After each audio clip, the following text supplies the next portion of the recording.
उन्नाव में gas geyser में blast हुआ है। आर्यावर्त ग्रामीण बैंक के सामने मौजूद घर में जोरदार धमाका हुआ। इस धमाके में मकान के परखच्चे उड़ गए और भीषण आग लग गई। गनीमत रही कि घर में मौजूद लोग हादसे में बाल बाल बच गए। दमकल टीम ने पुलिस की मदद से कड़ी मशक्कत के बाद आग पर काबू पाया।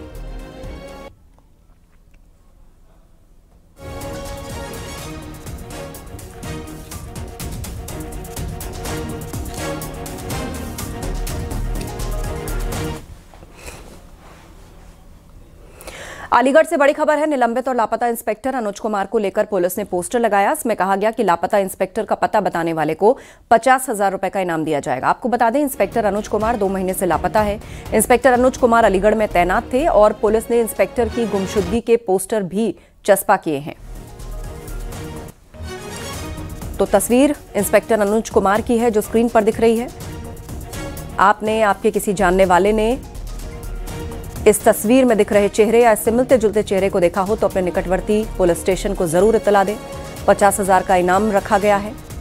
लापता है इंस्पेक्टर अनुज कुमार। अलीगढ़ में उनकी तैनाती थी और करीब 2 महीने हो चुके हैं, अभी तक उनका पता नहीं चल पाया है।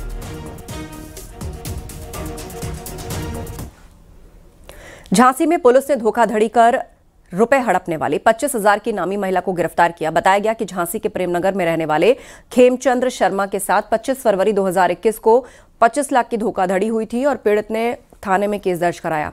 पुलिस ने डॉली श्रीवास्तव को गिरफ्तार किया। डॉली के कई साथी पहले जेल जा चुके हैं। अपराध एवं अपराधियों के नियंत्रण के अभियान के क्रम में आज थाना प्रेमनगर पुलिस के द्वारा एक सराहनीय कार्य किया गया है, जिसमें 25,000 की इनामिया डॉली श्रीवास्तव, वाइफ ऑफ उत्कर्ष श्रीवास्तव, जो कि मूल रूप से ग्रेटर नोएडा के रहने वाले हैं, आज इसको गठित टीम के द्वारा गिरफ्तार करके माननीय न्यायालय में पेश किया गया। और आगरा से खबर है, केमिकल के गोदाम में धमाका हुआ। एक ड्रम से दूसरे ड्रम में केमिकल मिलने की वजह से धमाका हुआ। गोदाम में काम कर रहे 4 कर्मचारी झुलसे हुए हैं। सभी को अस्पताल में भर्ती कराया गया। पुलिस घटनास्थल पर पहुंची और जांच पड़ताल में जुट गई। थाना सिकंदरा क्षेत्र के E115 का ये मामला है।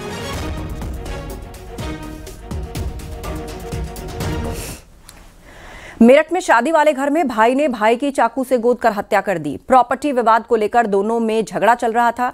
दोनों भाई आपस में प्रॉपर्टी को लेकर खींचतान कर रहे थे। छोटे भाई ने बड़े भाई को चाकू से गोद कर हत्या कर दी। घटना के बाद आरोपी फरार हो गया और अब पुलिस उसकी तलाश में जुटी है। घटना मेरठ के थाना ब्रह्मपुरी क्षेत्र के भगवतपुरा इलाके की है, जहां पर पिंटू घर में शराब पीकर आया और फिर सचिन ने उसका विरोध किया। दोनों के बीच मकान को लेकर प्रॉपर्टी विवाद पहले से चल रहा था। इसके बाद पिंटू ने एक के बाद एक चाकू से कई बार बड़े भाई सचिन पर किए और उसकी हत्या कर दी। पुलिस ने शव को पोस्टमार्टम के लिए भेजा है।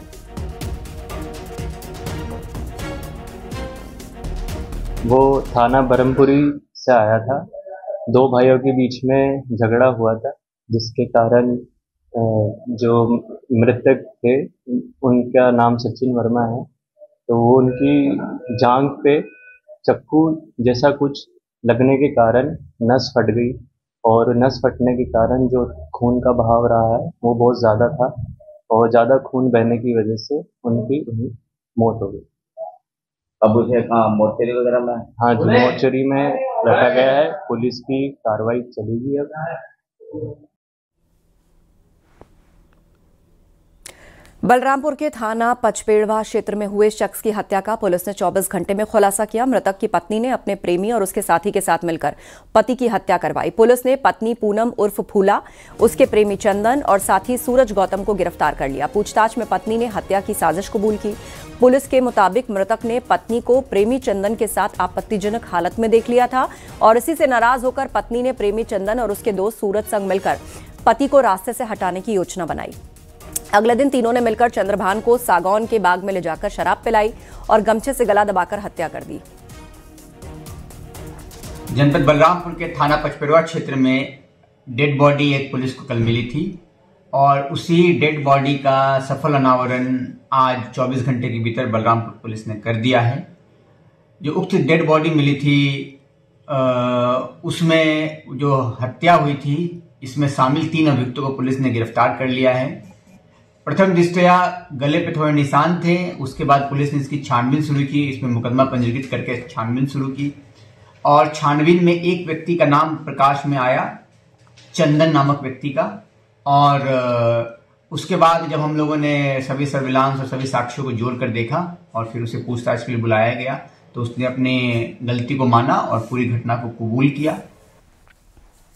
संभल में प्राचीन कूप की खुदाई में डीएम का बड़ा बयान। रामचरण रस्तोगी के परिजनों के आवेदन पर खोला जा रहा कुआं। दंगे में रामचरण रस्तोगी की चाकुओं से गोदकर हत्या के बाद कुएं में डाल दिया गया था। रामचरण रस्तोगी की दुकान के सामने ये कुआं मौजूद था और मौके पर मिला था प्लेन चबूतरा। नगर पालिका की खुदाई में कुआं निकला है और कुएं की खुदाई अब की जा रही है। तो रस्तोगी परिवार, रामचरण रस्तोगी जी के परिजनों ने एक आवेदन दिया था कि उनकी दुकान के सामने एक पुरातन कूप था जिसको खोदा जाए, क्योंकि अभी जो दुकान पर बैठते हैं उनके ताऊजी थे और उन्हीं की हत्या उस समय हुई थी और जिनको चाकुओं से गोदकर कुएं में डाला गया था। और उसी क्रम में जब वो एप्लीकेशन आई तब हमें पता चला पहली बार कि यहाँ पे कूप है, क्योंकि वहाँ पे पूरा प्लेन था और एक चबूतरा बना हुआ था। तो उसी के क्रम में नगर पालिका ने जब देखा तो वहाँ पे कूप निकला और उसी की खुदाई आज हो रही है। दिल्ली एनसीआर में प्रदूषण को लेकर सुप्रीम कोर्ट सख्त। सुप्रीम कोर्ट ने वायु प्रदूषण पर चिंता जताई। प्रदूषण एनसीआर के नागरिकों के लिए अहम मुद्दा, ये कहा सीजेआई ने। वायु प्रदूषण पर अब नियमित आधार पर सुनवाई होगी।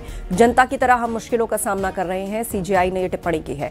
1 दिसंबर को प्रदूषण के मामले पर सुनवाई होगी।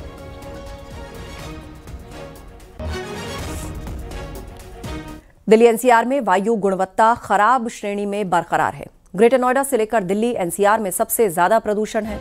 ग्रेटर नोएडा का AQI 386, जबकि नोएडा का AQI 376, दिल्ली और गाजियाबाद का AQI 360 दर्ज किया गया है।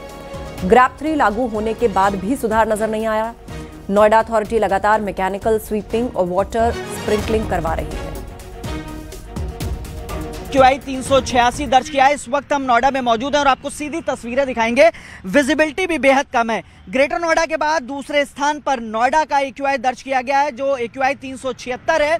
साथ ही आपको बता दें, दिल्ली और गाजियाबाद का AQI 360 के आसपास दर्ज किया गया है। विजिबिलिटी का आलम आप देख सकते हैं कि जो पूरा शहर है वो सफेद चादर से ढका हुआ है, लिहाजा एक आम आदमी को समस्याओं का सामना करना पड़ रहा है। कैमरामैन सोनू मंडल के साथ हिमांशु शुक्ला, न्यूज़ 18 नोएडा। आगरा में सर्दी बढ़ने के साथ हवा की गुणवत्ता खराब हो रही है। फाउंड्री नगर में AQI 477 और ताजगंज शमशान घाट पर 304 पहुंच गया। शहर में धुएं और धूल के गुबार के चलते लोगों को सांस लेने में घुटन और आंखों में जलन की शिकायत रही। हाथी घाट और तहसील चौराहे पर AQI 300 से ज्यादा रहा। गाड़ियों को कवर किए जाने के निर्देश जिला प्रशासन, प्रदूषण नियंत्रण बोर्ड और आयुक्त महोदय की तरफ से भी जारी किए। इसके लिए आप बोर्ड की साइट पे भी आप सब शिकायत दर्ज कर सकते हैं। समीर ऐप पे भी शिकायत दर्ज कर सकते हैं। IGRS पोर्टल पे भी आप अपनी शिकायत दर्ज कर सकते हैं।